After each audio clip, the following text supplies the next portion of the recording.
If you could talk about your personal decision to be a vegan, which really brings together the issue of the environment and personal health. Listen, my personal decision is to try every day to be a better living the values in which I hold. And so my veganism is a much better way to accord myself with my values. But I want to be clear with you that, because I don't want this to be a holier than thou moment, I don't know where the suit I'm wearing was made. And fast fashion is injustice. It is injustice.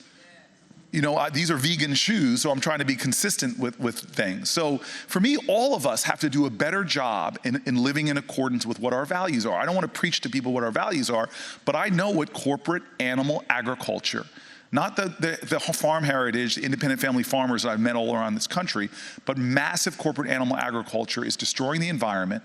What's happening to animals is something of America. In fact, they're passing these things called ag-gag laws, which I know you've heard of, where they're trying to block Americans from actually knowing what's happening to animals. That's why those CAFOs are usually covered so you can't see in, and the misery and the suffering going on with animals.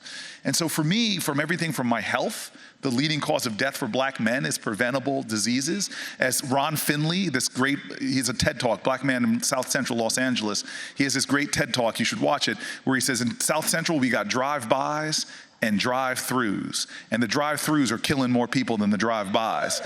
And so I'm trying to do my best to live my values. I fail every day, but I want to get better and better and better, to be more conscious about the decisions I'm making. And in a capitalist society, you vote every day with your dollars.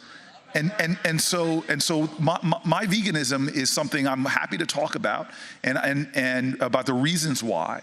But I want to tell you this. Martin Luther King said it more eloquently than I could ever say it. He goes, I can't pass laws to make you love me, but I can pass laws to stop you from lynching me. I can't pass laws to change your heart, but I can pass laws to restrain the heartless. And so I may not want to force my dietary habits on everybody here, but if I'm your president, I'm going to stop us subsidizing through our ag bills the corporate animal agriculture that ultimately is hurting our country. And I haven't heard another presidential candidate that wants to talk about these issues. Animal agriculture right now is the way the large corporate animal agriculture is driving so much of the problems with climate change. The number one reason for deforestation, rainforest deforestation, is grazing lands for the larger and larger consumption of meat. Scientists say that we would need 4 planet Earths if the rest of the planet ate the standard American diet.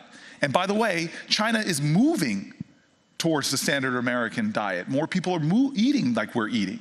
And so we have to start talking about a free market, not the subsidization of corporations, whether it's oil companies or folks that are doing it. Now, if I have more sway over the ag bill, God, we're gonna let farmers lead us out of this, but we're gonna be doing things like incentivizing cover crops and no-till farming, things that pull carbon out of the air. We're gonna incentivize reforestation. I have a plan to plant 100 million trees in urban areas, which will cool them down, pull more carbon out of the air. We need to start using our incentives, our taxpayer dollars, to incentivize the right behavior and stop the human suffering that's going on as a result of a lot of the things we're doing subsidizing with our taxpayer dollars.